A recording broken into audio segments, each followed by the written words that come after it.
Hallelujah. Pwedeng taas mo ang iyong kamay. Awitin natin ang awit na ito one more time. I would like everyone of you to really worship God. Kasi nagpunta naman tayo dito, hindi pa para purihin siya. So let us give our best worship to the Lord this morning. I want you to sing the song one more time. From the bottom of your heart, worship God. Hallelujah. He is worthy of all our worship. In our lungs, so we pour out our praise. We pour out our praise. It's your breath. Yes, Lord God, we give you glory. So we pour out our praise to you, holy. It's your breath in our lungs. Come on, this is your chance to worship We Him. pour out our praise. We pour Give all out your our heart. praise. It's your breath in our lungs. So we pour out our praise to you, holy. Holy earth Come on, will church. shout Yes, Lord God, all the earth will Our shout. heart will cry, His voice will sing. Great are you, Yes, Lord. great is our Lord. Holy earth will shout your praise. Our hearts will cry, His voice will sing. Great are you, Great are you, Lord. Yes, Lord, great is the All the earth will shout your praise. Our hearts will cry, His voice will sing. Great are you, Lord. Yes, great are you, Lord. Great are you, Lord. Lord, this morning we declare with our mouths that our God is great. There's no God greater than you. You are the Alpha and the Omega, the beginning and the end. Lord, you are the great I am. Lord, this morning, lumalapit po kami sa iyo, Panginoon. Parangal, papuri, pagsamba ang aming alay sa iyo, sapagkat karapat dapat ka sa lahat ng ito. Ngayong umaga, Panginoon Diyos, samahan mo kami sa aming pagtitipon.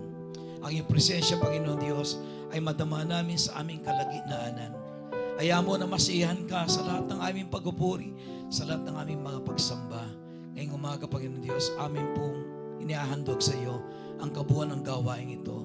Gamitin mo ang lingkod, Panginoon Diyos, sa kapahayagan ng mga salita at buksan mo ang aming mga puso, Panginoon, sa lahat ng sasabihin mo sa amin sa umagang ito. Lord, we thank you. We honor you. In Jesus' name we pray. Every one of us would say, Amen, Amen. Praise God. Sige po, palapakan natin ang Panginoon this morning. Ayan. Good morning once again. Pwede bang batiin mo ang iyong katabi ng magandang umaga sa iyo? Ayan. Alam po nyo, every Sunday morning is ito ay magiging masabi natin mas maganda kasi yung mga katabi natin. Amen. So, I believe every one of us, we are so glad to be here in church this morning. And we have been always looking forward sa ating pagpunta sa church. So, sa lahat po ng ating mga panauhin this morning, kayo po ay aming malugod na welcome dito po sa New Gen Church. And I hope this is not going to be the first time, kundi ito ay, kayo ay lagi namin makasama sa ating mga pagtitipon every Sunday dito po sa ating church. So, pwede po natin palakpakan ang lahat po ng ating mga bisita ngayong umaga. At kasama na, of course, yung mga lahat po ng nag-invite sa kanila. Ayan, praise God. So this morning ay tayo po ay darako sa altanan. Pwede yung pakiano yung timer ko, please. Ayan. Okay, so 9 days na lang Pasko na. Amen. Ano po? 9 days na lang. Sabi mo sa katabi mo, 9 days na lang Pasko na. Wow. Parang kailan lang. Parang kailan lang po, So 9 days lang Pasko na. Alam mo ba ninyo that Christmas is my favorite season of the year. Pagpasok ng September, sabi nila, sumisilip na sino sumisilip na? Si Jose Marichan. Ayan. So pagpasok po ng September, ayan. Sabi po, sa buong mundo, ang Pilipinas daw po ang merong pinakamahabang Pasko because it it begins on September. Pagka po pumasok na po yung bare months, ayan, alam natin na malapit na po ang Pasko. And of course, when we are talking about Christmas, we are talking about panahon ng mga parties, panahon ng mga reunion at saka mga gift giving. Hindi ba napakasaya ng season na to kasi talagang yung pagka lumabas ka sa daan and then marinig mo yung mga Christmas carols, hindi ba kaya nga kapag ikaw nasa ibang bansa, miss na miss mo ang Pasko sa Pinas. Naranasan ko na magpasko sa Australia. Alam mo nyo, pero iba pa rin ang Pasko sa Pilipinas. Ano yung mga anak ko ngayon, sila lahat ay nasa Australia po ngayon. Doon sila mamasko, kami dalawa ni Pastora, kami lang dalawa rito. Kaya hindi namin alam kung saan kami pupunta sa Pasko. Kaya pwede po ba kami magipamasko sa inyo? Pwede bang makikain na lang kami sa inyo? Hindi, biro lang po. Pero alam po nyo, kasi ang Pasko ito ay mas nagiging makabuluhan kasi kasama natin ang ating mga pamilya. Hindi ba? Masayang Pasko kasi kasama natin ang ating mga pamilya. Pero of course, hindi ibig sabihin na hindi natin kasama ang ating mga pamilya, hindi masayang Pasko. Bakit? Una sa lahat, masayang Pasko kasi kasama natin si Lord. Amen. Okay. Ang Pasko ito ay panahon po ng mga parties, reunion at saka gift giving. And one of the traditional ways that we usually do on Christmas ay yung magkaroon tayo ng exchange gift. Ayan. So halimbawa sa inyong mga network o kaya saan man, sa office o saan, one of the celebrations that we usually do during Christmas is just to make sure that everyone receives something, meron pong exchange gift. Okay? Sino po sa inyo ang merong exchange gift? Sa inyong network, sa inyong mga kamag-anak, sa office o saan man. Ano? So usually ay meron pong exchange gift yan. Yan po ang one of the traditional ways that we are doing or we are celebrating Christmas. And then we decide the word of the gift we're going to give. O let's exchange gift tayo 500 worth. Di ba? Kailangan bibigyan ng presyo kung magkano yung worth ng exchange gift natin. So kung 500, kailangan eksaktong 500. Yung katumbas ng gift mo, binili mo lang 480. Paano yun? Di kulang ng 20. Okay. So ang gagawin mo, ibabalo mo yung gift at lagyan mo ng 20 pesos. Para kompleto yung 500. Kasi ang hirap namang yung talagang eksakto. O kaya lagyan mo na lang ng candy. Para eksakto sa 500. Pero alam po nyo, kung minsan nakaka-stress ang mag-isip ng ibibigay. Sino po sa inyo ang ngayon stress na kayo? Ay, ano kaya ang ibibigay ko? Ano kaya ibibigay ko sa mga inaanak ko? Ano ibibigay ko kay ninong, kay tatay, kay nanay? Hindi ba nakaka-stress mo mag-isip ng gift na ibibigay? Kaya kung minsan ang iba, mas gusto pa nilang nagbigay ng cash. Sino po sa inyo nakareceive na ng cash? Meron na ba dito? Nakatanggap na ba kayo ng gift nyo this Christmas o masyado pang maaga? But I believe every one of us, eventually, bago dumating ang Pasko, ay meron tayong marireceive. Di ba? But most of the times, madalas ay yung na-receive nating gift kapag Pasko ay hindi tayo masaya. Sino po sa inyo ang naka-receive na ng gift na either na Pasko or birthday or anything na hindi ka masaya? Ang naka-receive kang gift, ay, makanyanya mo? Ay, kay buri, di ba? Minsan po, nakakatanggap tayo ng mga gifts na ayaw natin. Ayaw natin. So, yung mga gifts na ito, sometimes ay medyo di-disappoint tayo because it is not the gift that we want or it is not a gift that we need or probably it is not a gift that we can use. Parang hindi naman natin magagamit. Kaya nung nangyayari yan ay naitatabi lang natin. Di ba? Pero alam po ba ninyo, when God gives a gift, He always gives the best. Amen. Tayo po kasi ang hirap isipin kung ano yung kailangan ng tao. Ay, I'm going to give this gift to my ninong, to my ninang, to my nanay, to my friend. And then mag-isip ka, ano kaya yung gusto niya? Ano kaya yung kailangan niya? Hindi ba? So yun po yung nakaka-stress, yung iniisip mo kung anong ibibigay mo. Pero alam po nyo, ang Diyos, alam niya exactly kung ano yung kailangan natin. Amen. Si Lord ay hindi siya na-stress nung siya nabigay sa atin because He knows exactly what kind of gift that you need. Okay, kaya si Lord, iba siya kung magbigay. Di katulad ng tao, He always gives the best. Amen.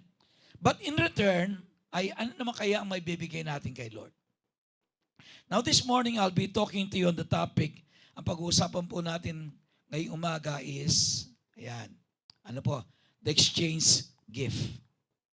Ayan, exchange gift ang pag-uusapan natin. Okay.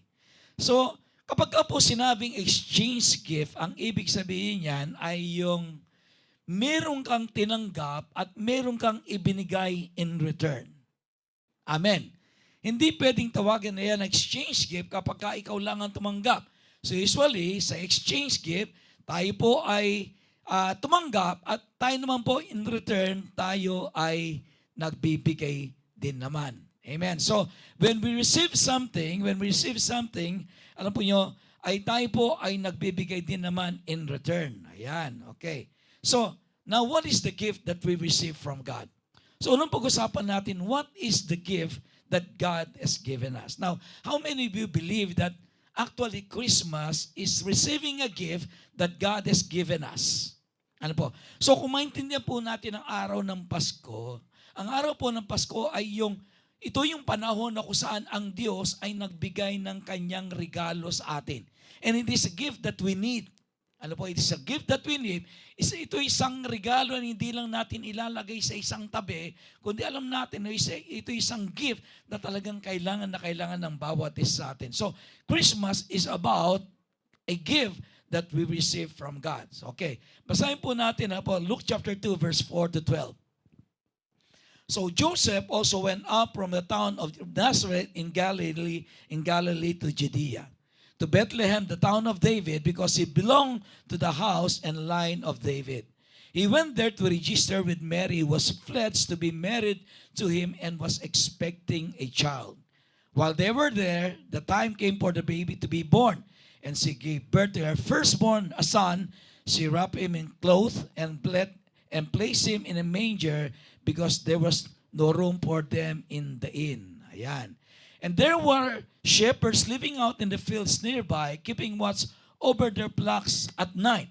An angel of the Lord appeared to them, and the glory of the Lord shone around them, and they were terrified. But the angel said to them, "Do not be afraid. I bring you good news of great joy that will be for all people. Today in the town of David, a Savior has been born to you, is the Christ the Lord. This will be a sign to you.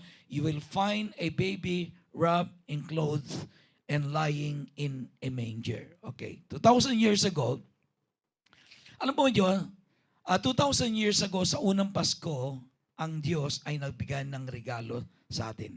God gave us a gift. Ano po? Binigyan po tayo ng regalo ng Diyos. And this baby, and this gift, sabi nga po, what's this gift? It is a baby boy wrapped in cloth, lying in a manger. Yan po, ano? Yan po yung sabi yan. Ano? Yung ano po natin ay yung regalo tinanggap natin, isang baby. Ano po? Wrapped in clothes in a manger. Okay. So ano po kaya mararamdaman nyo kung halimbawa tumanggap ka ng isang regalo, ano po? The isang baby wrapped in a manger. Ano po? Nakabalot ng lampin, and then yan ay nasa manger. Well, probably, to a lot of people, sabihin natin, what is this gift? Ano ba ang klaseng regalo to? Anong gagawin ko dito? Di ba? This is not exactly what I need. Parang ganon. Pero alam mo ba ninyo, sa 2 Corinthians chapter 9, verse 15, ang sabi dito ay ganito, "Thanks be to God for His indescribable gift." Ano po?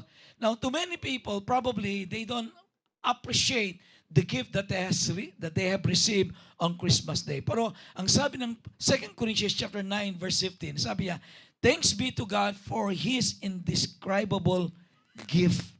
Sabi niya, pasalamatan natin ng Diyos sa kaloob na ating tinanggap. Sabi niya na hindi natin ma-describe. In other words, the gift that we have received on Christmas Day 2,000 years ago is a gift that is indescribable.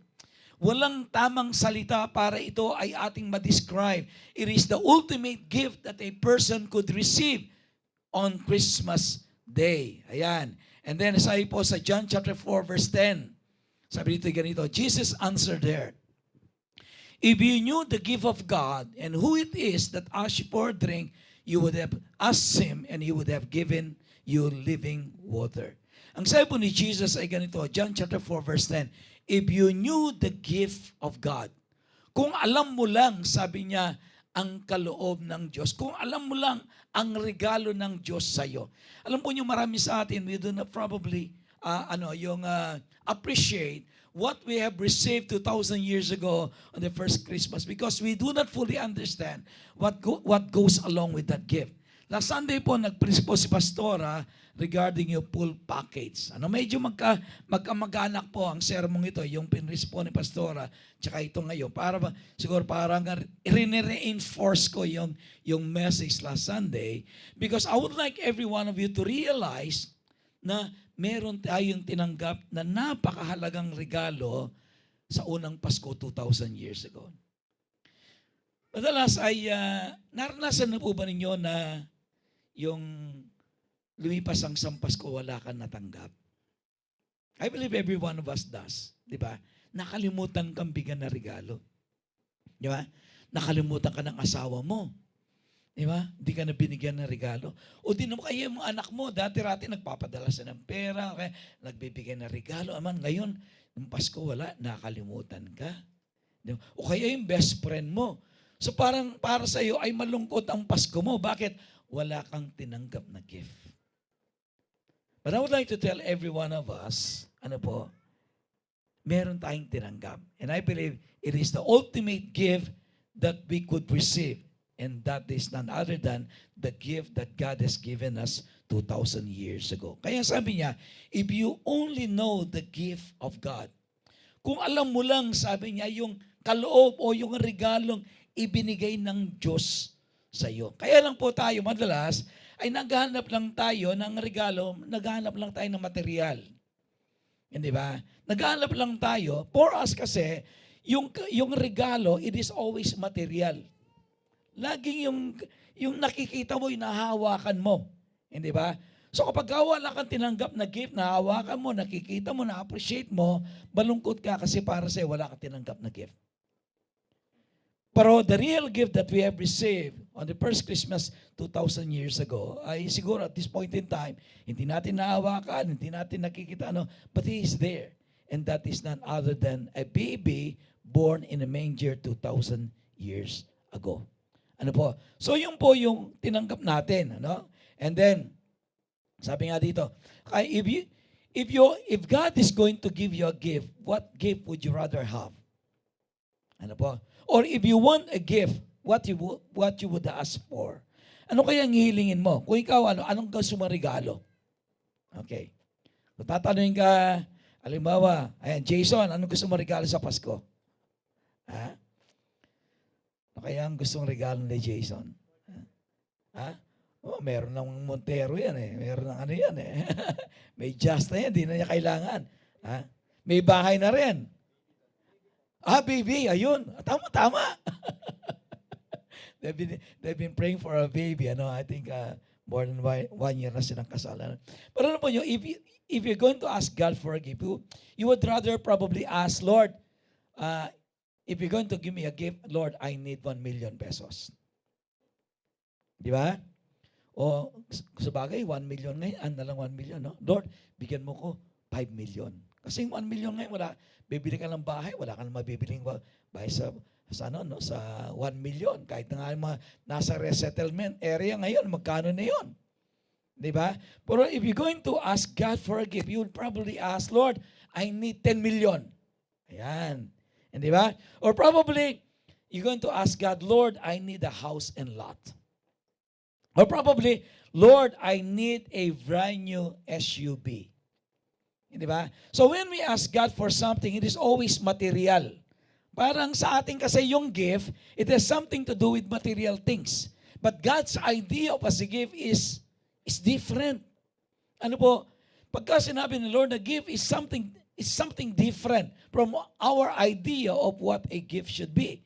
Kaya nga po, ang binigay ni Lord, ang binigay na gift ni Lord sa atin is a baby in a manger 2,000 years ago. Now, probably, lahat tayo sasabihin natin, what am I going to do with this baby? what can this baby do to me? No? Lord, what I really wanted is money, a house, a car, a wife, or a husband. Hindi ba? I don't need a baby. But we do not know, alam po nyo, inside that gift, alam po nyo, lahat ng pagkapala ng Diyos ay nakapaloob sa gift na yon. So this morning, I would like every one of us to unwrap that gift. Okay. So yung gift na binigay ni Lord sa atin, i-unwrap po natin yan. Ano po? Kumbaga titignan natin, sisilipin natin, kasi yung binigay ni gift ng Lord sa atin ay a baby, wrapped in cloth in a manger. So we have to unwrap it. Kailangan po makita natin. Bakit yun ang binigay ng Diyos sa atin? Hindi ba? Bakit isang baby ang binigay ni Lord sa atin? Okay. Ngayon tingnan natin. Let's unwrap this gift. Number 1, sabi niya, this gift is God's solution to all your problems. Amen. Okay. Yung palang gift na yon na isang baby in a manger, sabi niya, yung pala ang solusyon ng Diyos sa lahat ng problema mo. Di ba? Okay. Halimbawa, ang problema mo ay pera lang. Pera lang problema mo. Di ba? So, binigyan ka ng pera ng Diyos. Problema mo, 1 million. Binigyan ka ng 1 million ng Diyos. Pero yung 1 million na yon, mauubos lang yon. Di ba? Mauubos lang yon. Probably it can solve one problem in your life, but it will not solve all the problems in your life. Hindi sapat yun para tugunan ang lahat ng mga problema. So God's idea of a gift is that He gave us a baby wrapped in cloth in a manger, because that baby, walang iba kundi ating Panginoong Yesus, is God's solution to all your problems.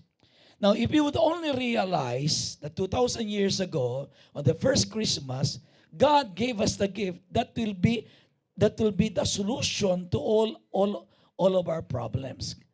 Di ba? Kaya sabi nga sa awit, Christ is the answer to all my problems. Bakit? Exactly. That is what Jesus for in our lives, to solve all our problems. Matthew chapter 7, verse 7 to 8, ang sabi dito ay ganito. Ask and it shall be given to you, seek and you will find. Knock and the door will be opened to you. For everyone who asks receives, and he who seeks finds. To him who knocks, the door will be open. Okay. So itong ating Panginoon Yesus na ito na ipinanganak sa isang sabsaban, 2,000 taon na nakakaraan, alam mo nyo, He is God's solution to our problems. And sabi niya, ask and it will be given to you. Di ba? Ano man ang kahilingan mo, ano man ang hinahanap mo sa buhay mo, whatever you ask, kaya sabi ng Bible, whatever you ask in the name of His Son Jesus Christ, it will be given to you. Amen. Sabi niya, ano man ang hilingin mo, sabi niya, sa pangalan ng kanyang anak na si Jesus, it will be given to you. In other words, God's solution to all our problems is none other than Jesus. Amen. Kung halimbawa, problema mo ay wala kasakyan, binagsak ka ng kasakyan mula sa langit. Subalit pagkatapos, wala na. But Jesus is the one who can really provide every solution to all our problems. At alam mo nyo, tayo po lahat, ang sabi nga ay kakambal daw po natin ang problema. Diba? Now, it doesn't mean to say that you are a Christian na wala tayong problema. Every one of us. But Jesus, ang ating Panginoon Jesus, alam po nyo, every time, pagka may pinagdadaanan tayo, all we have to do is come to Jesus because He has the solution to all our problems. Kaya nga, yung unang Pasko, 2,000 years ago, the greatest gift that we have received is a child born in a manger because He's the solution to all your problems. Kaya nga, kung halimbawa po, hindi pa tinanggap si Jesus bilang yung Panginoon na saring tagapagligtas, who is going to help you with all of your problems? Si Jesus lang. Kaya sabi niya, ask and it will be given to you. Humingi ka. Sabi niya, at ibibigay sa iyo. Okay. And then sabi niya, seek and you will find. Lahat ng hinahanap mo. Kanino mo matatagpuan? Kay Jesus lang. Hindi ba? Tayo po, ang dami nating hinahanap sa buhay nito. Naghahanap tayo ng kapayapaan, naghahanap tayo ng pagmamahal, naghahanap tayo ng daming bagay. Pero all of these things, sabi niya, whatever you seek, you will only find in Jesus. Lahat ng hinahanap mo, sabi niya, you can only find in Jesus. So therefore, that gift that God has given us 2,000 years ago is enough. Ano po? Enough para tugunan ang lahat po ng ating mga problema. And then sabi niya, knock and the door will be open to you. Kumatok ka lang, ang sabi niya, at ang pintuan ay magbubukas sa iyo. Sapagkat sa sino mang sabi niya kumakatok, the door will be open to him. Alam po niyo sa ating mga buhay, there are a lot of closed doors. But if you're going to come to Jesus and knock, sabi niya, kapag tayo kumatok, definitely the door will be open to us. Amen. So whatever closed doors you have in your life, remember, it is only Jesus. Kaya sabi niya sa Matthew chapter 7, I believe every one of us should actually claim this promise. Sabi niya, ask and it shall be given to you. Seek and you shall find. Knock and the door will be open to you. Ang ibig sabihin, everything, absolutely everything, all your problems can only be met by a child that was born 2,000 years ago in a manger, and that is Jesus. Amen. And then, next, number 2. Okay. This gift is God's solution to all your health problems. Diniscuss na po ni Pastor Romalo ito, but I just want, gusto ko lang pong reinforce this morning. Sabi niya, this gift that we have received 2,000 years ago is God's solution to all your health problems. Sino po dito ang may karamdaman? Alam po yung, pinanood ko yung testimony po ni Gary Valenciano. Sino po sa'yo nakakalam kay Gary V? Of course, every one of us knows who Gary V is. And Gary V is a Christian. Ano po? So si Gary po ay is very active. Yung talagang kung gumalaw si Gary kapag sumayaw yan, parang bulati yan, ano? Talagang iba kong magsayaw. But he is a Christian. Ano po? He's a Christian. So ang nangyari po kay Gary Valenciano, alam po niya karoon siyang triple heart bypass. Sa kabila po ng kanyang pagiging very, very active, he did not realize na I think 2 or 3 sa kanyang mga arteries sa kanyang heart, barado pala. Barado. So laging nagsiskip ang dibdib niya until one time may nangyari sa kanya. They found out na siya po ay barado yung mga ugat niya sa puso. You know what happened? Binaypass siya. Binaypass si Gary Valenciano. Ano po? So far, siyempre, may pera at the same time, meron Diyos na kumakalinga sa kanya.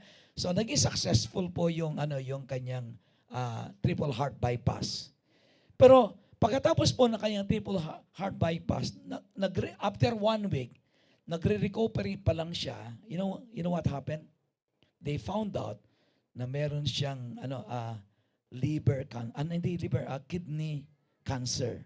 Cancer sa kidney. So katatapos lang po niya ng triple heart bypass. So and then they found out na meron siyang cancer sa kidney after 1 week. After 1 week lang. So kung ikaw yun, anong isip mo? Lord, ano ba naman ito? Bakit lahat yata ng sakit sinaluko na? Di ba? Katatapos lang niyang And this man is a dedicated man of God. Ano po?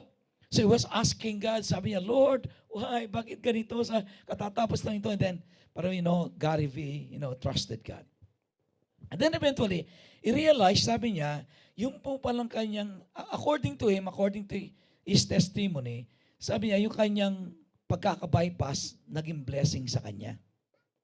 Bakit? Kung di raw po siya na-bypass, they would never have found out that he have kidney cancer. Yung pong kanyang cancer ay walang symptom. Ano po, ang ibig sabihin niyan, bigla stage 4, stage 5, tapos meron na siyang taning kagad. So ayon sa kanya, sabi niya, yung palang pagkaka-bypass ko, sabi niya, it became a blessing to me because they found out, later on, because of that, they found out I have kidney cancer. And you know what? What happened? Si Gary V, he was able, sabi niya, he's able, sabi niya, yung he was able to, ano sabi niya, Pastora? Yung he was able to beat death. Sabi niya, he was able to cheat death. No, sabi, and then, sabi naman nagsabi sa kanya, you were able to cheat death. No, I did not cheat death, I beat death. Sabi niya. Kasi po, ano po nyo, ngayon po ay siya ay talagang okay na according to his testimony. Ano? Why? Because we have a God in heaven, sabi niya, and the gift that is given us 2,000 years ago is a solution to all our health problems. Amen. Palakpakan po natin ang Lord this morning. Ayan. Ang ibig sabihin niya, kaibigan, yung tinanggap mong regalo 2,000 years ago, in a form of a baby in a manger is actually God's solution to all your health problems.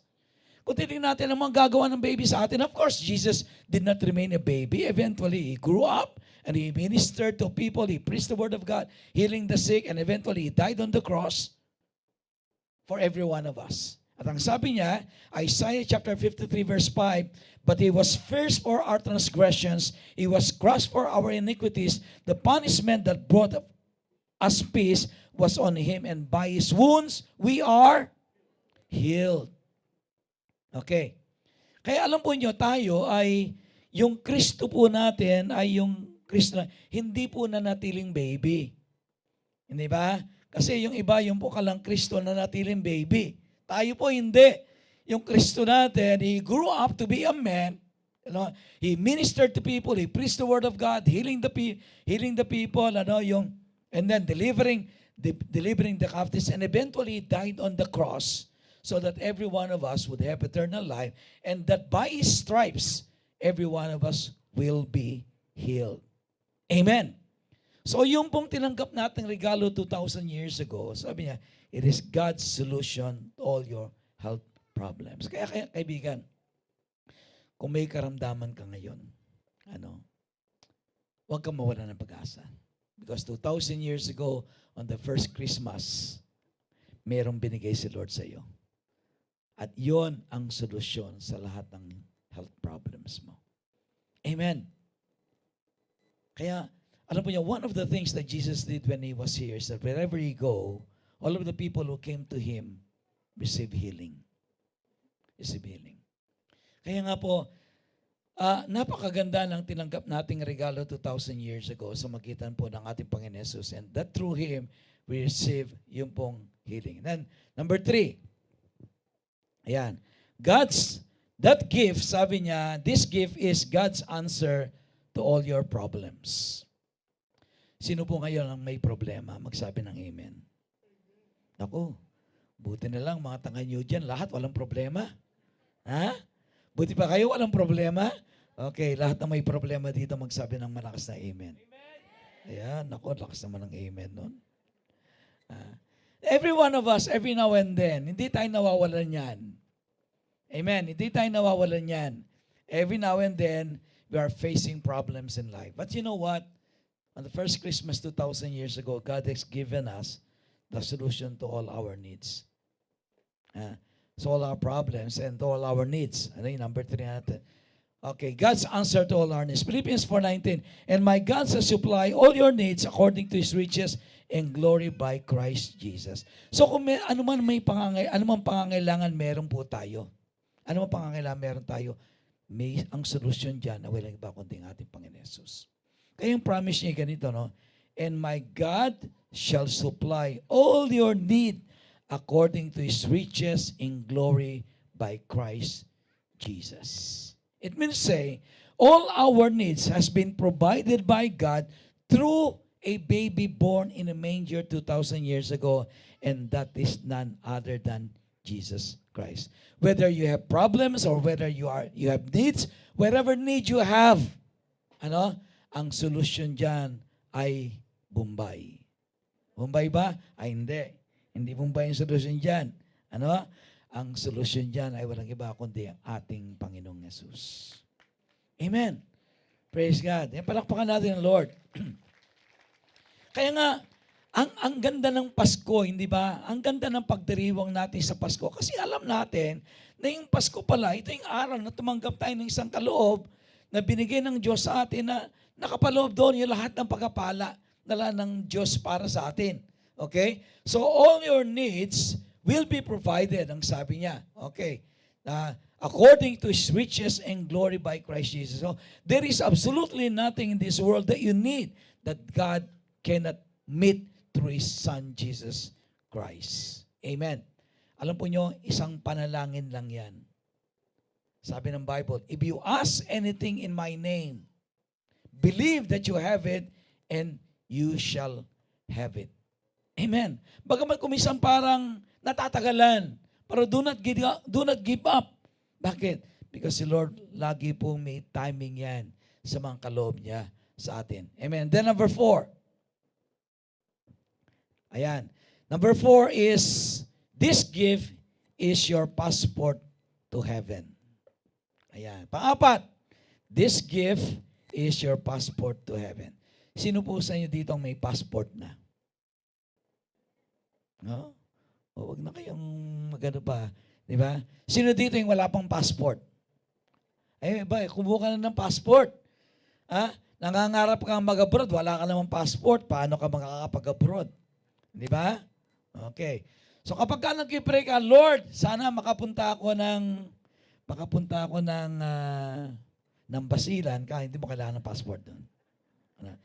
Then, nangangarap ka magpunta ng Amerika, mangangarap ka magpunta ng Japan, mangangarap ka magpunta ng Australia, kung saan-saan. The first thing you need is a passport. Di ba? Bagamat dumarating po ang panahon ngayon na dating ang araw, hindi natin kailangan ng passport. Okay. Mukha na lang ang passport mo. This is true. Sa Singapore po ngayon, Singapore will be the first country na papasok ka wala kang passport. Ang mukha mo ang passport mo. So eventually, this world is going to be a passportless society. Bakit? Alam po nyo, i-scan lang ang mukha mo, lahat ng details sa iyo, alam na nila. And Singapore is right now is, yun po yung kanilang pinasisimulan. Pero wherever you go, in all other countries, if you're going to need a passport. Amen. Sino po dito ang nagpipray na makapag-abroad? Magsabi ng amen. Wala. Kailangan every now and then in your life, mangarap naman kayo, Lord, gusto kong makapunta sa ibang lugar, ganon. Di ba? Kasi iba-iba nakakatulong din sa atin. Nakakatulong din sa atin para lumalawak ang mundo mo. Hindi ka lang pang pandan. Di ba? Kailangan mangarap din. Pero alam po ba nyo, yung tinanggap natin kaloob 2,000 years ago is your passport to heaven. Di baling wala kang physical passport that will allow you to other countries, importante may passport kang papunta ng langit. Amen. And this gift that we have received 2,000 years ago is your passport to heaven. Kaya sabi dito, John chapter 14 verse 2, in my Father's house are many mansions. If it were not so, I would have told you, I go to prepare a place for you. Okay. Pangapat, ano po? That baby born in a manger 2,000 years ago is your passport to heaven. Siya ang daan. Kaya sabi ng Bible, I am the way, the truth, and the life. No one comes to the Father except by me. That is what Jesus said. Sabi niya, I am the way to heaven. I am way to the Father. I'm your passport to heaven. I'm your passport to the Heavenly Father. Okay.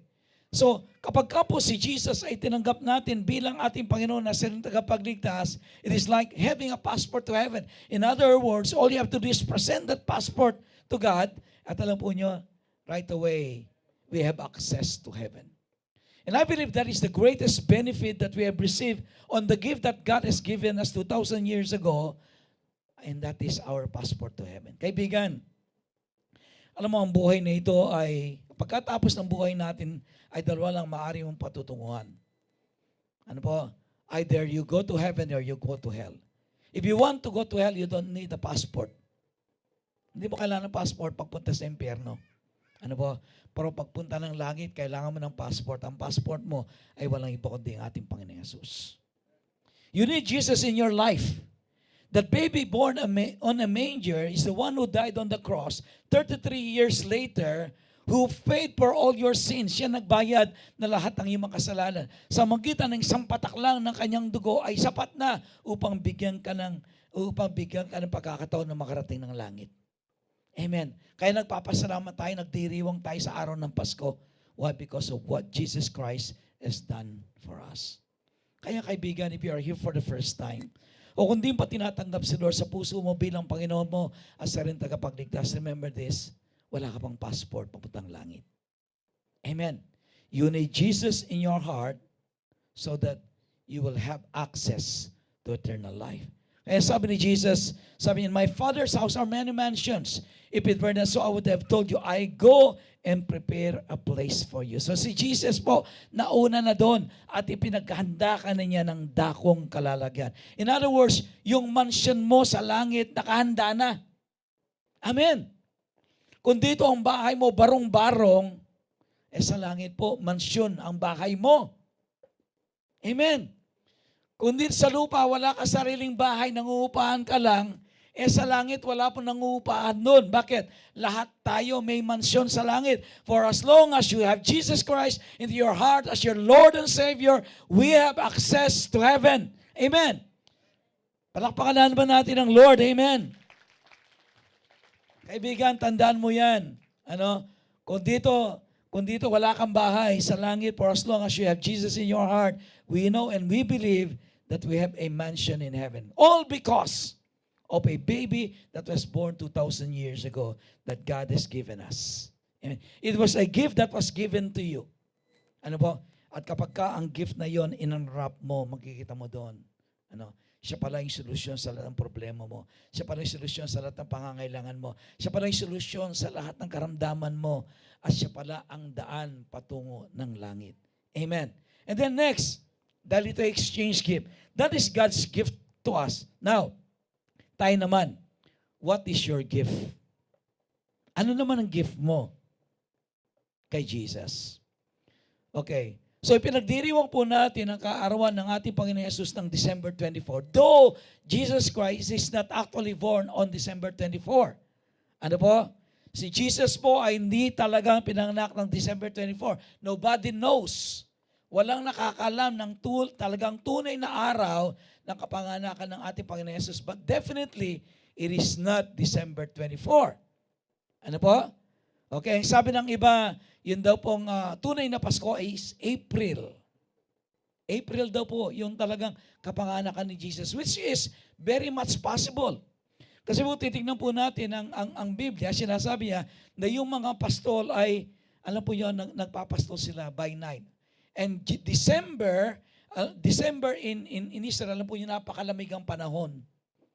Hindi nila mailabas yung kanilang mga hayop kasi sobrang lamig ang panahon. Kaya sabi ng iba, it might be April, it might be March, we do not know.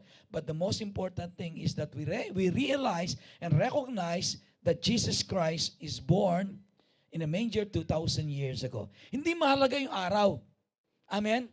Kahit mag-say, hindi naman pinanganak si Jesus on December 25. Yeah, so what? Basta mahalaga, pinanganak siya. Hindi ba? Yun ang mahalaga. Hindi yung araw. Ano mga araw? Ang mahalaga, ipinanganak siya. Okay? At tinupad ng Diyos ang kanyang pangako na magpapadala siya ng isang tagapagligtas. Okay. And then, next naman ay, what is our gift? Ano ang gift natin?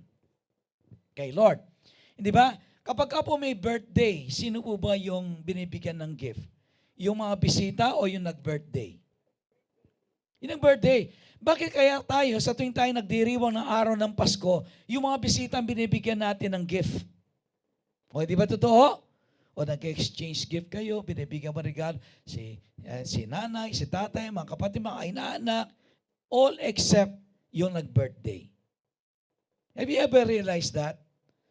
Na pinagdiriwang natin ang birthday ni Jesus, pero we have nothing to give Him.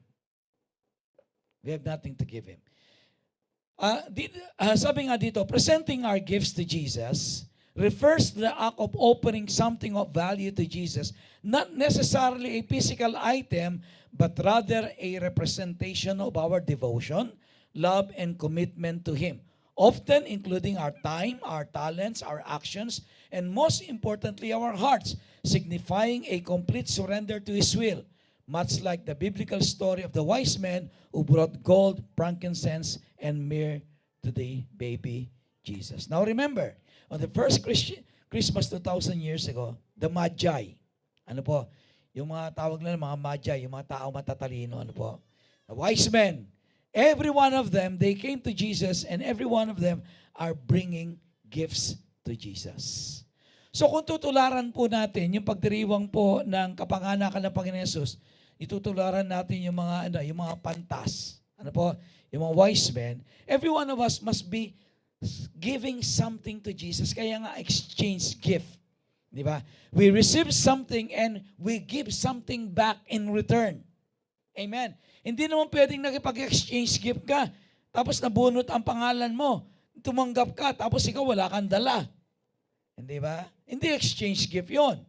Exchange gift, you have something to, you receive something and you give something in return. Okay.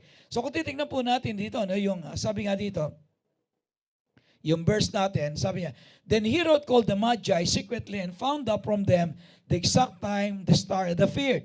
He sent them to Bethlehem and said, go and make a careful search for the child. And as soon as you find him, report to me so that I too may go and worship him. Okay. Next, after they heard the king, they went on their way and the star they had seen in the east went ahead of them until it stopped over the place where the child was. When they saw the star, they were overjoyed. On coming to the house, they saw the child with his mother Mary, and they bowed down and worshiped him, and they opened their treasures and presented him with gifts of gold, of incense, and myrrh. Okay. So makita po natin dito, ano? Ano po yung ginawa po ng mga wise men? They offered gifts to Jesus. So I believe that is the proper way for every one of us to celebrate Christmas, to offer something to Jesus. Ano po yun? Number one, our worship. Matthew chapter 2 verse 11, on coming to the house, they saw the child with his mother Mary and they bowed down and worship him. So what can we give Jesus in return?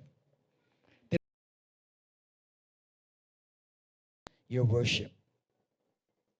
I believe more than anything else, God desires our worship.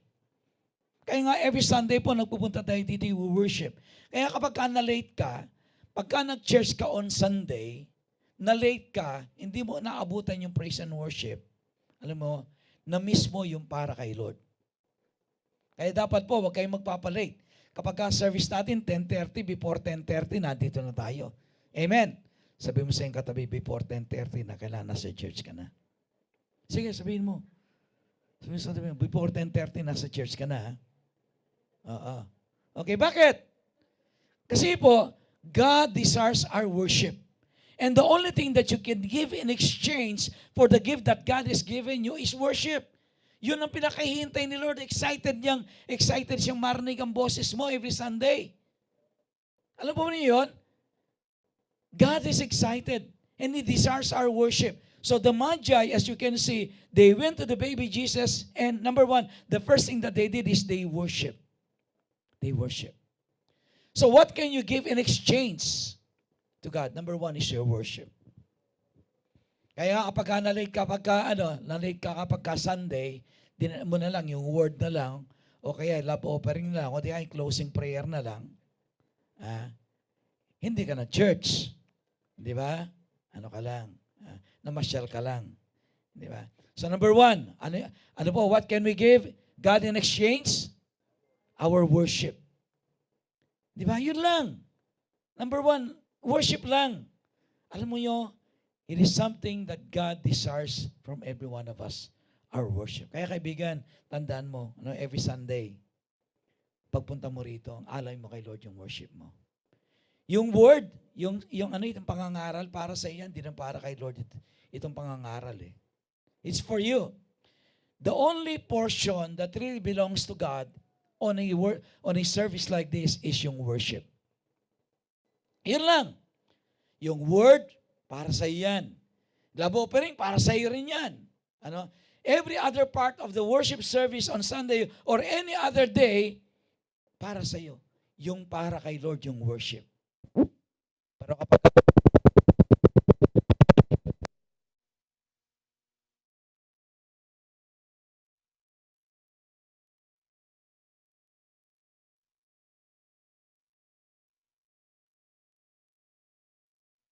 Ayan, meron na naman. Mukhang Okay, anyway, yun nga po yung worship lang ano ang kailangan natin. Okay, number 2. Ayan.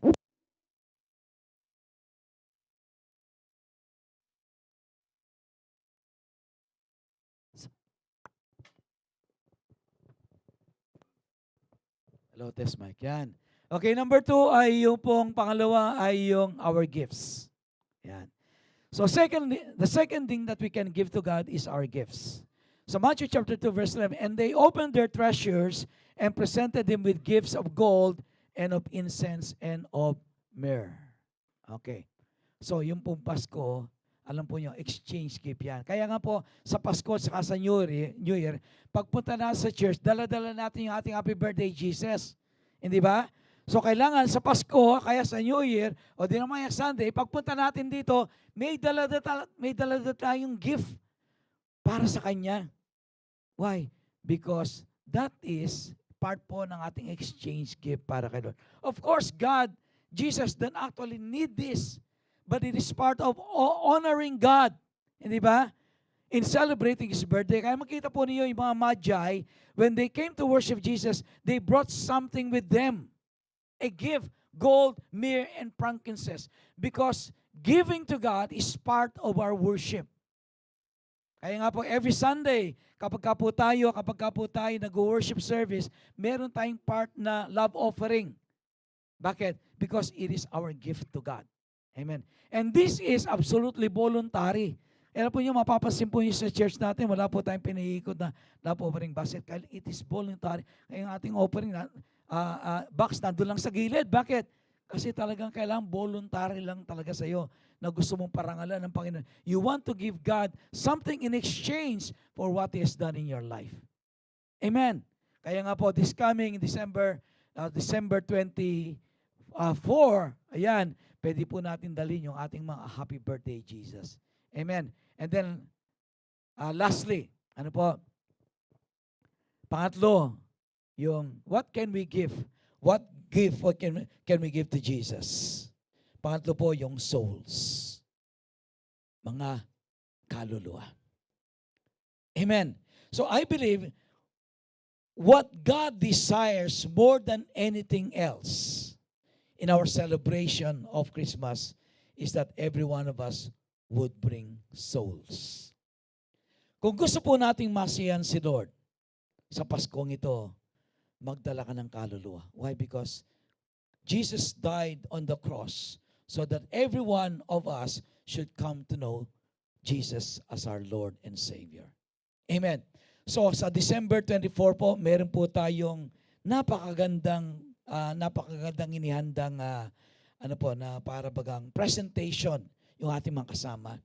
Alam po nyo, yung ating mga kasama, talagang nagsunog sila ng kilay, nagko-practice sila halos araw-araw, gumagawa ng props, everything, just to make this presentation, alam po yun na maganda. Una, para makapagbigay ng kapurihan sa Diyos. Ikalawa, upang tayo po lahat ay masiyahan. So what do we need to do? What do we need to do? The greatest gift that you can give in exchange for the gift that God has given you is, alam po nyo sa 24, huwag po kayong pupunta ng church na wala kang dalang bisita. Amen. I believe it is the greatest gift that you can give to Jesus on His birthday. More than anything else, I believe God desires every one of us to bring your mother, your father, your sister, your kuya, your ate, your best friend. Ano po niya, I believe that is one of the greatest gift that we can give to Jesus this Christmas. Sino po sa inyo ang may kilalang hindi pa Christian, hindi pa born again? Meron po bang kilala? Meron, hindi ba?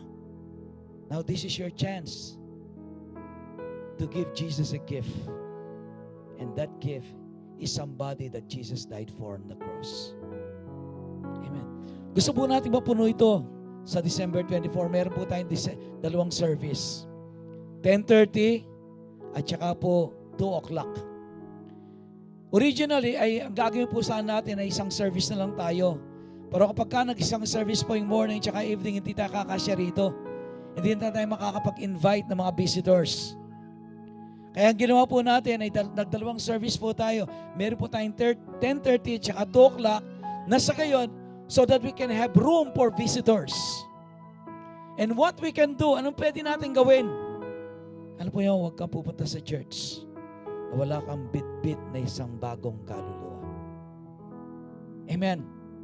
And I would like every one of us to commit this morning that you're going to bring somebody, even just one soul.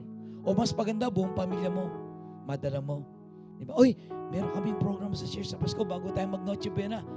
Punta muna tayong church, manood muna tayo ng napakagandang presentation. Hindi ba? So this morning, as I close, I would like to challenge you. 3 things. Number 1, yung worship mo kay Lord, huwag mo pabayaan. Number 2, yung happy birthday Jesus mo, i-prepare mo yan sa 24 o yan sa 31. Number 3, and I would like to emphasize on this, bring somebody with you. Amen. Because that's the greatest gift that you can give to Jesus. Amen. Alam po nyo, Jesus did everything for us on the cross. So that every one of us would have eternal life. Isa lang ang hiling niya sa atin. Dito po sa John chapter 1 verse 40 to 42, I'm going to close with this. Ang sabi niya, Andrew, Simon Peter's brother, was one of the two who heard what John had said and who had followed Jesus.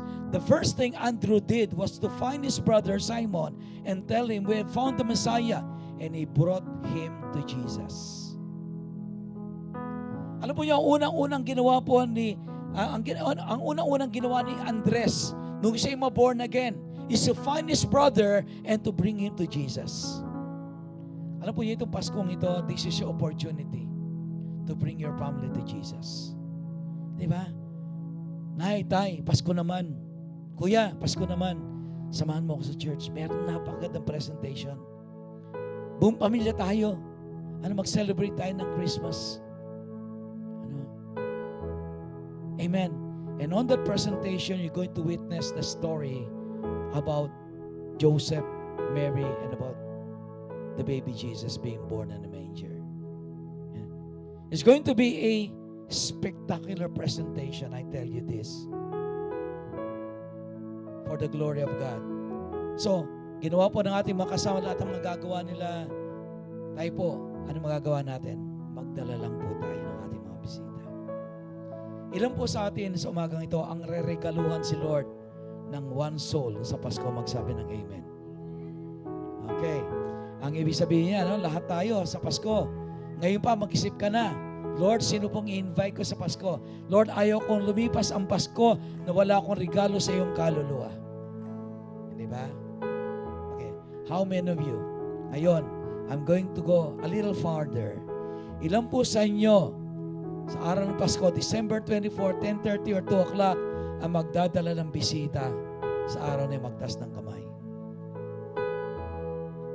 Magtas ng kamay, pakita natin kay Lord. Sige, magtas ka ng kamay, pakita mo kay Lord. Huwag ka makatubili. Kasi ito lang hinihiling ni Lord sa iyo eh. Hindi ba? Ito lang hinihiling, namatay ako sa krus para sa iyo. Ginawa ko na lahat ng mahirap. Ang gawin mo lang, kapatid mo, kuya mo, ate mo, dalhin mo sa Pasko sapagkat yon ang pinakadalikilang regalo na pwede mong ibigay kay Lord. That is your exchange gift kay Lord. Amen. Kaya ang exchange gift, ibinigay ng Diyos sa atin na kanyang bugtong na anak. Tayo naman, anong gagawin natin?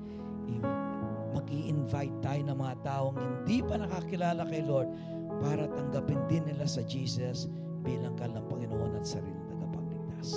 Amen. So this morning as I close, I would like to challenge every one of us. Makipag-exchange gift po tayo kay Lord sa December 24. Amen. We're going to come early to worship God, and then we're going to give our gifts to Jesus, and then we're going to bring one soul to Him. At tatlong bagay po ang ating gagawin, Number 1, we're going to worship Jesus. Number 2, we're going to give our gifts to Him. Number 3, magdadala tayo ng kaluluwa para sa amin. Dahil lahat ay tumayo right now. Hallelujah. Thank you, Jesus. Thank you, Lord. Kaibigan, alam mo, 2,000 years ago, God have you on His mind. Nakita ng Diyos ang kalunos-lunos na kalagayan ng buong sanlibutan. Nakita niya ang tao na sila ay lugmok, punong-puno ng problema. And God sent a solution to all our needs and problems by sending Jesus Christ in a manger 2,000 years ago. And that baby that was born is the solution to everything that you need, to all the problems you have. All you have to do is allow Him to come into your life. Ngayong umaga, kung di pa tinatanggap si Jesus bilang Panginoon mo sa tagapagligtas, huwag mong palampasin ang araw na ito.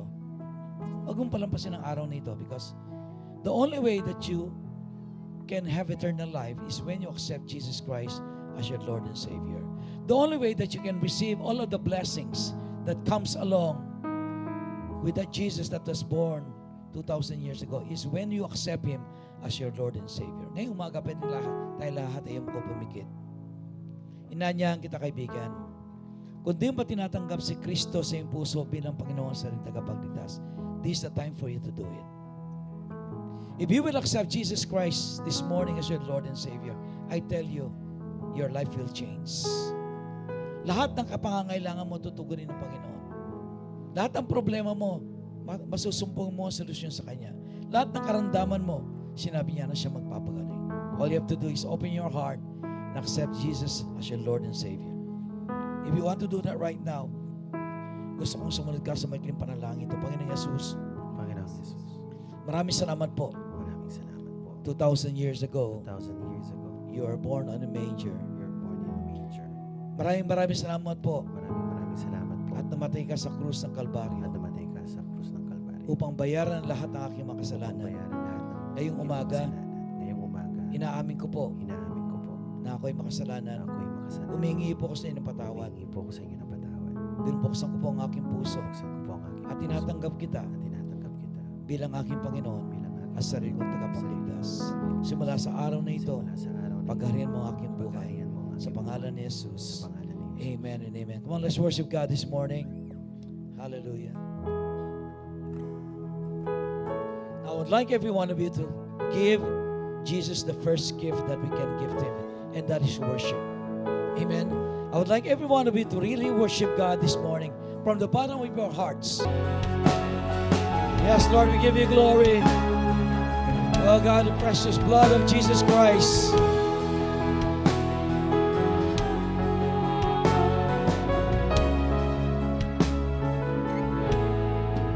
Oh, what a Savior! Isn't He wonderful? Sing hallelujah! Christ is risen. Come on, give Him the best gift that you can give this morning, and that is worship. Oh God, we give you worship. We give you glory. We give you honor, God. Lord, there is no one besides you, Lord God. And we give you the highest praise. We give you the highest worship, Lord God. We sing hallelujah to Jesus. We give glory to your name, oh God. Hallelujah. Yes, Lord God. Oh, what a Savior. Oh, yes, Lord God. You're so wonderful. Sing hallelujah! Christ is risen. Yes, Lord, you are risen. You are risen, Lord, you are risen. Before Him, for He is Lord of all. Sing Hallelujah. Christ is risen. Yes, Christ is risen, Lord, and we give you glory. Oh, come to the altar. The Father's arms are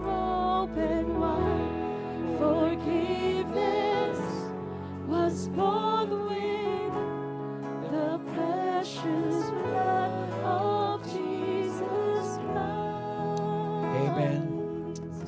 This morning, I would like every one of you to pray with me for Angie Paras. Ano po? Prayer para sa kanya for healing sa kanyang right shoulder pain. Sino man po sa atin nandito may karamdaman, I would like every one of you to place your hands sa mga pong bahagi ng inyong katawan na meron kayong karamdaman. Remember, one of the gifts that you received from God 2,000 years ago through Jesus Christ is the gift of healing. I would like you, whatever part of your body na may karamdaman, I would like you to put your hands on that part na may karamdaman, and I'm going to pray for you right now. Lord, in the name of Jesus, Lord, we thank you for the gift of healing. As you have promised in your word, Lord, one of the things that we receive because of what you have done on the cross, Lord, is, Lord, yung healing po namin. Lord, tinatas po namin sa iyo, Panginoon Diyos, si Angie Paras.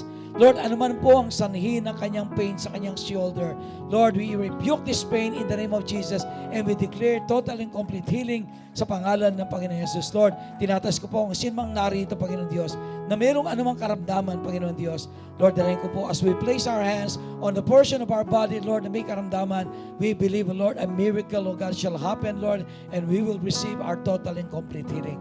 Lord, this morning, we want to honor you. We want to bless you. Bless every one of us this morning, Lord. Every need that we have, every problem that we have, Lord God, we find our solution in Christ Jesus, our Lord. Lord, we thank you so much. In Jesus' name we pray. Amen and amen. Praise God. So, bago po tayo dumako sa ating mga announcement, sino po ang may birthday ng December? Ayan. Gusto ko po lahat na may birthday ng December na lumapit din sa harapan. Pag-i-pray natin. Ngayon po ay birthday po ni Kuya Atoy. Ano po? Ayan, birthday po din po ni Grace, yung aming anak na nasa Australia.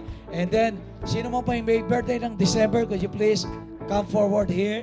Na kayo po ay aming maipag-pray. Ayan. Lahat ng mga December. Ayan. Praise God. Sige po, lahat ng may birthday ng December. Ayan. Wow. Yan, pero mapalakpakan natin lahat may birthday ng December. Wow, yan. Yan, magkikipag-birthday kami sa inyo, ha? Sige po, usap po tayo dito. Ang dami ng may December, ano? Praise God. Sige, usap po tayo dito. Yan. Wow. So, masaya ang birthday nyo kasi December, ano? Ang ibig sabihin yan. Yung December is a time that we really rejoice because we are celebrating the birthday of Jesus. So, at the same time, this morning, we would like to pray for you na yung blessing na laan ng Diyos para sa inyo ay inyong tanggapin. Amen. Pero po natin iunat ang ating mga kamay towards lahat po na may birthday ng December dito. And let's pray for them right now. Amen. Thank you, Jesus. Meron po bang nandyan? Umabol po tayo. Sige, kayo po ay maisama sa aming prayer. Lord, sa umagang ito ay lumalapit po kami sa inyo. We thank you for all the people, Lord, here right now who are celebrating their birthdays, Lord God, this December. Lord, dalayan ko po, Panginoon, na silang lahat ay iyong pagpalain. Lord, I'm praying for many more birthdays for them. I'm praying for good health, long life, Lord God. Lord, laksa-laks ang pagkapala, Panginoon, sa kanilang mga buhay. Lord, pinagdiriwang lang birthday, Lord God, just like you, Lord God, on December. Lord, we are praying every one of them, Lord, would receive supernatural blessings from you, Lord, in the name of Jesus. Lord, I pray, ipadama mo sa kanila, Panginoon Diyos, ang mayamang pagkapala mo, ang pagmamahal mo, pagkalinga mo, Panginoon. Ano man ang kanilang pangangailangan, whatever desires they have, Lord God, Lord, I pray, Lord, according to your will, Lord, matanggap nila ang lahat ng ito. Lord, once again, Lord, nagdi-declare po kami sa kanila, Panginoon, ng supernatural blessing, Panginoon Diyos, sa kanilang mga buhay, Panginoon. Good health and long life sa kanilang mga buhay. Lord, salamat po, Panginoon, sa kanilang mga birthday na pinagdiriwang. In Jesus' name we pray. Every one of us would say, Amen and Amen. God bless you po. Pagpalain tayo lahat ng Panginoon. Thank you so much. Isa pong pinagpalang umaga sa ating lahat.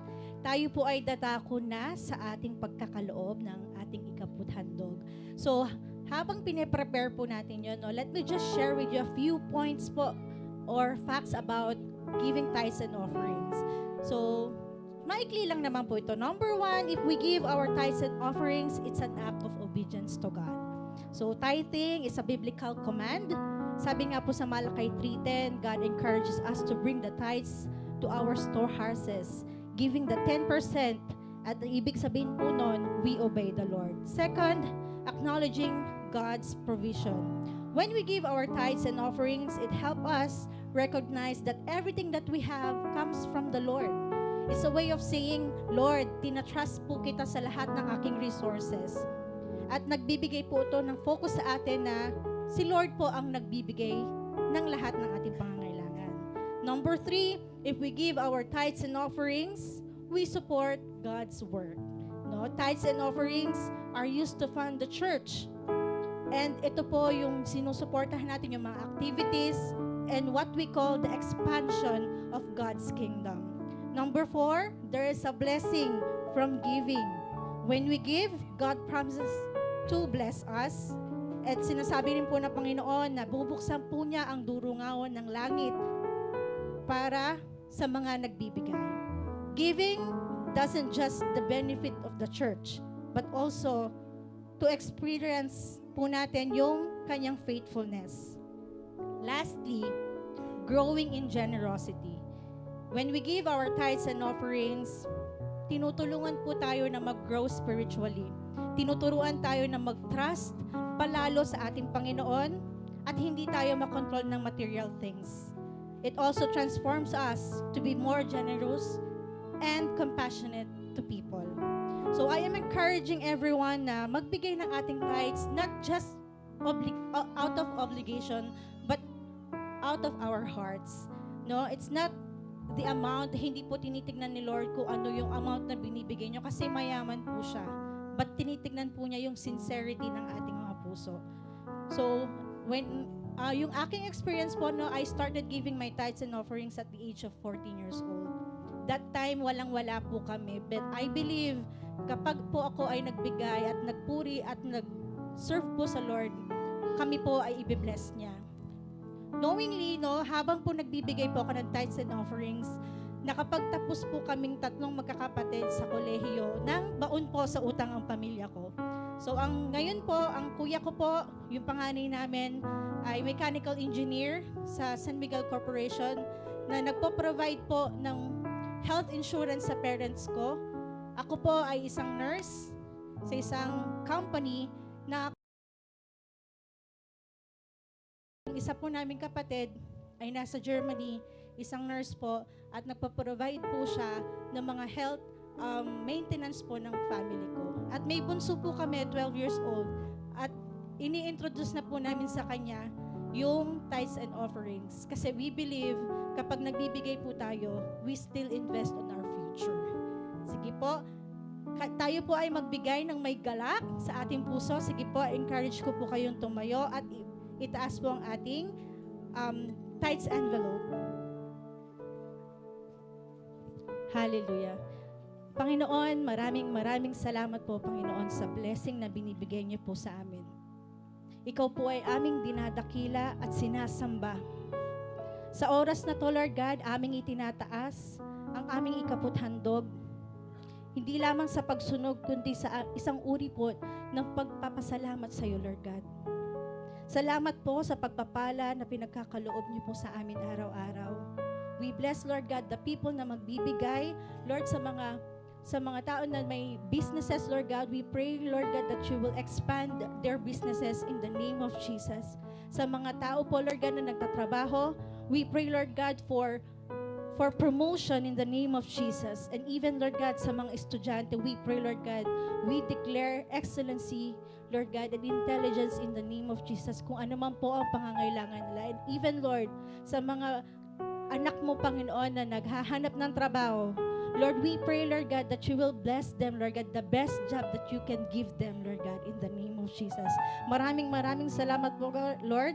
We believe that you are the God of limitless, Lord God, in the name of Jesus. Kami po ay magbibigay ng galak at punong-puno ng pasasalamat sa aming puso. Maraming salamat po, ito ang aming samot dalangin sa pangalan ni Jesus. Amen at amen. Tayo po ay magkaloob.